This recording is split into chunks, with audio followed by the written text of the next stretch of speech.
What's popping, what's cracking, what's going on? I want to talk about, I guess it's a combination of issues. I think it's got something to do with victim blaming. It's got something to do with conspiracy theories. It's got something to do with politicization. Got something to do with radicalism.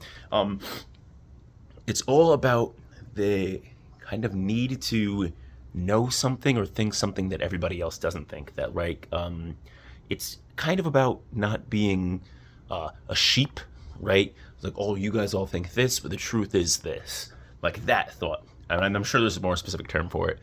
Maybe I'll come to me in the midst of this video, but often I remember as a youth, like I'm 27 now, so I'm not that old, but as a youth being very into I guess counterculture or counter narratives. Like I wasn't convinced by whatever. Like let's say the like I'm still an atheist to this day, but I'm sure my young atheism as a 14-year-old, like a bunch of other guys turned atheists at that same time, was spurred on largely by I wasn't a super religious family, but it had like a passively religious family, and part of it was being unconvinced. Maybe a decent part of it was not just being unconvinced, but you guys all assume this is true, and I, through my own vigorous research and figuring things out and piecing together, I now know that this thing isn't true. And it's not just about like right now. I think what I find interesting is finding the truth of the matter. What's the most reasonable assumptions to make if you have to make an assumption? But I do think a decent amount of that younger thought process was, do you guys all think something? Why do you think that? Maybe you shouldn't think that. Here's why. And that's not always a bad starting point. You can come to a lot of useful conclusions. You can break out of a lot of dangerous thought processes that way. But if the goal is not to get truthful information, and the goal is actually just to not think what everybody else thinks just because they think it, you're maybe in a bad space. It's just like if edginess was your logical system, and I'm not sure, like epistemological system. I don't know what terms these philosophy bros use or logic bros use to justify things.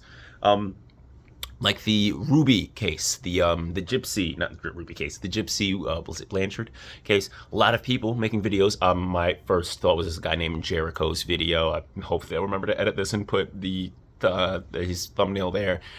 He's talking about how people are victim blaming, and there's a lot of need to say, guys, she's not actually as innocent as you all think. She's actually guilty, or she actually had a lot more. She was a lot more competent and had a lot more ability and awareness of her situation than a lot of people are thinking. They're viewing her as this victim who had no say in the matter, but actually she was very competent. And how come this boyfriend got all this jail time and she's out only after 9 years or however long it's been? And based on his analysis, because I didn't look super into it, he's like, well, it seems like she was not like she was ever some superhero, but there was enough of a gray area to be like, hey, look, yeah, she should. If you ask her, she did the wrong thing. She shouldn't have murdered or had her mother murdered because she didn't murder her. She's convinced somebody else to murder her mother. But as others were saying, look, she could have went to the cops. She could have ran away. She could have did this. Those other people were ignoring some pretty obvious details. For one, she did try to run away. Were the ones that her mother found her, and she did try and contact the authorities, and it didn't work. Like many instances when children are being abused by their parents, they do often try to contact the authorities, and it's not always the first time where it's successful. That's a pretty big deal, right? And that encourages more extreme behaviors. When something fails, people try more dramatic and extreme things. I'm sure, I always bring things back to the Palestinian conflict. A lot of people are becoming really sympathetic to the Palestinians, of course, but some people are even becoming sympathetic to, at least Hamas or Hamas supporters, because like, well, of course you're going to support these extreme actions. Look what they've been through. Of course they're going to do some violent things. And I personally don't think you got to support terrorism as a result of abuse. But I understand that if you don't think you have any other options, you do more extreme things. And it becomes at least more permissible under the trauma and torture you've been through, as in the case for Gypsy. And I think it seems like a lot of people that would have or been in support of pretty extreme things are not in support in this situation because it's more of a counterculture thing. We'll talk about this same type of thought process. Oh, well, I didn't elaborate that much. I do think a lot of these people have they always lead this thing as she's not as innocent as you think. You all think this, but actually this. You got like there seems to be a lot of terminology which seems to, and that doesn't have to be the case, it feels like it's indicative of a need to correct a narrative, teach people the error of their ways. It's not about just spreading information. It's about I have some information you guys don't have, and I think something you guys don't think. You guys should think this new thing, not because the past is wrong. Because it was, and it could be they just did bad research or lazy research and made an educational video about it. And for one, here's the thing: I'm not looking too heavily into that situation because I don't really care enough about it. But when I don't care enough about something, I don't spread information about it because I have to do a lot of research before I make a topic. I'll make a video that'll get like 50 views and I'll still spend at least 2-3 hours reading, seeing what everybody says about it, at least getting a couple of articles, reading some scientific journals, release some abstracts about it, right? But others may have read 20 minutes of a Wikipedia article and got the parts that they like, and then they spread some information. I feel like it comes down similar to a friend of mine. I can't say friend of mine. Someone I met was playing basketball. I'd say straight up conspiracy theorist because, no, he is a conspiracy theorist. And he's a flat earther, and he thinks NASA lies, and they make AI images and lies to them. And when questioned about some other details, he had some bits of healthy skepticism. I don't think he's a crazy person for being a flat earther. But I think a lot of that, thinking everybody else assumes something is true, and I'm not going to assume that thing is true. I'm going to go the other direction, which again isn't always a bad thing. In his case, it led him to being a flat earther. So when I encounter people that believe things that I think are unreasonable, I try to not be like, well, don't you know this, obviously? Because all the obvious information is obvious. Obviously that's not convincing. So I try to come with some other information. It did seem to be do you just believe everything NASA shows you? I'm like, well, I don't inherently believe everything NASA shows you, but I am aware of how difficult it is to hold together conspiracy, and things break apart very easily. We look at major conspiracies things that got uncovered Nixon, right? It's hard to keep all that information quiet. There's too many people together. The Watergate scandal broke apart for many reasons, incompetence, of course, but because it's too many people involved in trying to keep something together is hard. Even right now with Trump's scandals, there's too many people involved to keep everything hidden. So Trump's trying to uncover some undercover stuff with Biden right now, but all the stuff that Trump did actually ended up coming out, the actual fraud. It seems clear that he, of course, is going to blame Biden for doing things that he tried to do. And when that ends up coming out, it's okay, well, it's hard for him to, even if he keeps saying the same story, which isn't always the same story, the people around him is there's so many other incentives. Do they have the reason? Are they as bought in? Do they have encouragement to say something otherwise? Can people corroborate their stories? There's a lot of the more people involved. I think there's 7 layers of connection or points. There's points of failure is what I was calling it. But before a conspiracy ends up not falling apart because too many people have to keep a lie at the same time. But so go to him. It does seem like he had that same. Going back to the main thing, it seemed like he was more willing to give credence to the idea that, well, for one, what I can physically see with my eyes, it doesn't look like a curved Earth. I'm like, okay, well, for me, I look over the horizon. It does look like things are disappearing over a horizon. And then I know the flat Earth conspiracy counterpoint is, well, that's because something gets so small that it becomes hard to see. From their perspective, they're wrong about how it will look. But when something gets really far away, it gets small, and then you can't see it anymore. Or something going over the horizon. Now, that comes with a fatal misunderstanding of distances in math, but most people aren't doing the math in distance. I'm scarcely doing math to figure out things myself. So I ask more important questions well, if the Earth is flat, how are other celestial bodies, why are the celestial bodies spherical, right? Do you think there's is space real? Do you think the sun's real? Do you think Venus is real, Mars is real? All those bodies are spherical. And one of the reasons I believe that they're spherical is because gravity, the effect of gravity having mass pulled together evenly, right? All the mass ends up pulling to, all pressure is evenly going towards a center, some sort of center point, right? And that kind of makes things as well, especially if the rocks is, the point when they were molten instead of just rocks, they will form into a more spherical as they're still liquid enough to change shape and whatnot. Or giant gas bodies like Jupiter and I believe Saturn, right? There's not really rock there, but it's all gaseous and so we see when something can freeform, it frames spherically. It doesn't seem like there's what force would make it do that? What force is holding the universe the universe, no, the galaxy, together in orbit, right? All that functions on assumption of gravity. And then he said something I found interesting was, well, gravity's never been proven to exist. And I'm like, that's a misunderstanding. A particle that creates gravity has never been proven to exist, and we don't even know if that's necessary, right? For one, I'm saying, like, gravity does exist. Gravity is a description of what's happening in the universe, right? So, like, why gravity happens down to what level, right? And like, if you can say why gravity happens, so it's like, okay, because massive objects absorb some sort of force, or maybe a pull, or maybe a force on something that like bends space. Like, we've all seen maybe we haven't all seen. It's like some sort of tarp. You put a heavy ball there, and then everything kind of pulls together. We've seen all that. So it's a description of that effect while in the universe, right? And I'm seeing him think about things slightly deeper, and it makes me think, no, it's not that he is dumb. It's not that he is easily convinced. I do think he wasn't just going to accept what he was told, but then he was given up counter information. That part of the brain is, there's two things. Well, here's what I see. I don't know if I accept that. Give up new information. Like, oh, everybody's so easily accepting this information. I'm not just going to accept this thing as true just because it's being said to me. Well, what if somebody is lying to me? They could be lying. Why should I accept that?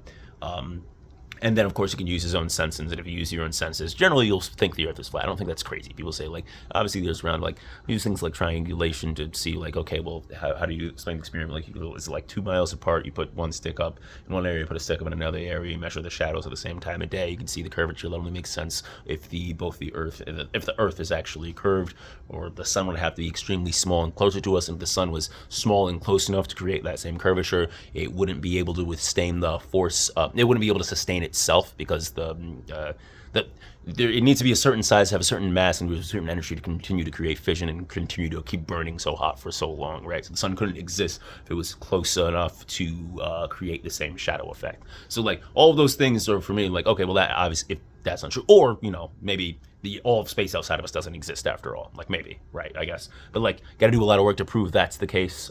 It does seem more reasonable. There are some things that seems more reasonable to assume are more likely to be true than grand conspiracies. And if I'm given sufficient information, sure, believe it. So I think the same reason, but to be fair, like, let's go off that. The same reason I think he's a flat earther is the same reason I probably committed this. I didn't have enough sufficient information to disprove my God claim when I was young. I don't think those people had enough information to prove Gypsy was guilty. I don't think the young men who are currently going I don't know how many, there are probably still a lot of them, the red pill space, the Andrew Tate route, like, I think a lot of them are, like, the Matrix, that's the term I was thinking of. They think that there's some grand conspiracy, some idea that everyone needs to believe is true, and that there's some truth. Like, the whole taking the red pill coming from the Matrix, like, you all believe this reality is true, but there's actually some truth that most people don't understand, and, like, you feel special, right? You feel special because you know something that everybody else doesn't seem to know, and that it's hard to, like, I feel like a lot of my time talking with people is, especially being 27 now and having I was never like red pill, to be honest. I had a little bit of that nice guys finish last shit, like, for like a year and a half in college. I got no bitches through all of, like, high school. I was just I'm still a nerd now, but I'm just a nerd who's more handsome and tall and muscular now. Let's be honest. Like, it helps. I got blessed, and now I don't have to be bitchless. So I had a little bit of that. I'm like, okay. And then I was kind of a dork, and that didn't help me get girls. And then, I was kind of a douche, and then I was able to get girls. But it wasn't that much of a douche, though. I feel like most of it just had to do with the fact that I was more confident. I'm more used to social interactions, what to and what not to say. I also would know who not to interact with, depending on stuff. But I didn't get the same. There's a part of me that needs to. I could have a counter narrative thing, right? Like, I don't want to just be counter narrative to be counter narrative, right? I want to know what the truth is. So, like, a younger part of me is like, I don't want to just think I'm right when I actually be right. But, like, it seems to be the case with other people. Instead of going the route, like, where I'm like, okay, well, I'm now thinking this thing. I'm like, oh wait, is this actually true? They kind of stop at that point of, I now know this new thing that actually works. And you can be convinced. Like, there's a lot of people who are convincing you the same thing. That's why Trump has so many supporters, because they're like, look, the left, the media wants us to think this. I don't want to, but I don't know if that's true. And this guy's telling me all your preconceived notions are true, and they're a bunch of support. And they get to the victim complex. That's why Christians, who are still the largest group in the United States of religious groups, are acting like they're being persecuted. I'm like, persecuted? By who? Most of the country are you guys. It's really weird. Like, there's less atheists than there are Christians. In fact, even though you see this gay agenda in media or whatnot, yeah, a lot of current media is pro LGBT, and like, sure, like if you think the gay agenda is probably the same thing as what the black agenda was in media, like we're trying, like, hey, yes, we do want you to accept gay people. We wanted you to accept black people. And if they didn't push the agenda the same way they were doing with gay people with black people, I wouldn't have as many of the white friends that I have today. I wouldn't be able to interact. I mean, I'm over my white friend's house right now. People were forced to accept minorities. And now I'm like, I don't try and force people to accept gay people, but like a lot of the same reason I'm having arguments with people, same thing is like, you think, like society wants you to be convinced that this strange way of being is okay. So we're going to push back against that and do this traditionalism narrative. It's the same type of thing as like, I actually do understand the truth that this thing is wrong. Like a lot of the red pill matrix people, conspiracy theorists people, they all seem to be they're not all anti-gay, but a lot of them are anti-gay, and trans is a slightly separate thing. It's still similar, but like there's some the anti-trans rhetoric has some more. I'm a pro-trans person. Obviously, if you watch any of my videos, you'll see. It's slightly more complicated than the anti-gay rhetoric. I like to use a lot of similarities to like anti-black stuff with anti-gay stuff, because the logic is fairly similar. Besides, they're saying like, there's some people it's like it's unnatural or the religious reasons or whatnot. But the trans stuff is like, they seem to think it's a science. It comes from a misunderstanding of like the difference between gender and sex, and the fact that as a society right now we generally accept that the gender and sex to be a separate thing, and also as a separate thing you can live. It doesn't seem to be a negative impact of someone deciding to live a certain gender, especially if them, their parents, and their doctor all agree to something, or if they're an adult, you're free. It's America. You'll be able to do what you want. Okay, that's my tangent. But like for the anti-gay stuff, a lot of it's like, well, society's trying to convince you that this is true and okay.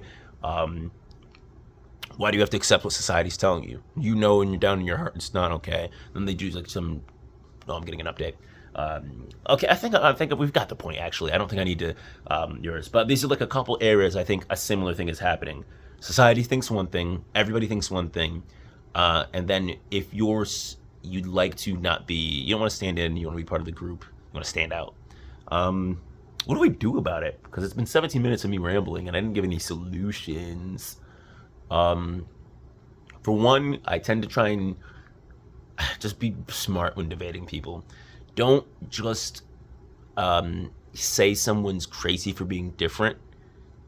Genuinely think about their points and why they have their positions. Listen to them, hear them out. Then you can work through why their logic is. Maybe they'll convince you. Maybe you shouldn't believe it. Maybe you don't have enough information to believe your position, even if it's like scientifically founded and accurate. Maybe you should try and learn the actual science behind something, or the methodology behind something, so you can actually argue for it, right? Like when I argued against flat earthers, or was preparing to, did some research for like, okay, how do we actually know whether the earth is round or flat? I'm arguing on behalf of the gay stuff, and like a lot of research comes from like civil rights issues, and a lot of most of it's civil rights issues, and then some of it's just like, okay, it seems weird to hate a people group just for being gay, but like understand what their arguments are, see what's a reasonable response to it, do some research on some philosophy and what right and wrong is. When someone argues with me on something is right or wrong, especially like, well, how can you prove that it's okay to be gay? I'm like, first of all, it's like, you have to prove that there is a moral weight to being straight or gay, and I reject the idea that being straight is correct, so that anything being not straight is incorrect. I'm like, I don't believe there is a correct sexuality. So I'm like, okay, we have to understand what points we're arguing on, right? Because if you just say like, how could you say something is horrible like that? They don't think they're arguing the same grounds. In fact, they'll look down on you, because I'm like, look, they think they're being lost. Don't be angry when arguing with anybody. There's a "you mad bro" thing is a really common thing. If you get angry, people assume you've lost, except the people who already agree with you, because then it doesn't matter. But you want to be convincing people, right? Or you maybe want to be Hassan and just you get enough success from just virtue signaling to your audience already, and that's not a horrible thing. I think he does equip a lot of people who are completely new to the debate sphere with some ideas, or just I think he teaches a lot of people stuff. I don't know if he's always the best. I don't know if he always goes the best direction, but he's really passionate at the very least, and I think I can blame him for being passionate about his topics. But like in general, I would suggest when you're talking with someone who disagrees with you, try to keep calm, right? You have to have a good memory so you can remember all of their points. Try and being understanding of the other side. Know why they disagree. Don't just be ready to push your points. Don't tell people what convinces you. You need to tell people what convinces them. All right, that's the last. I think I was productive the last couple minutes. Anyway, if you like what I saw, leave a like, do subscribe, do a crime, don't do a crime, and I'm out.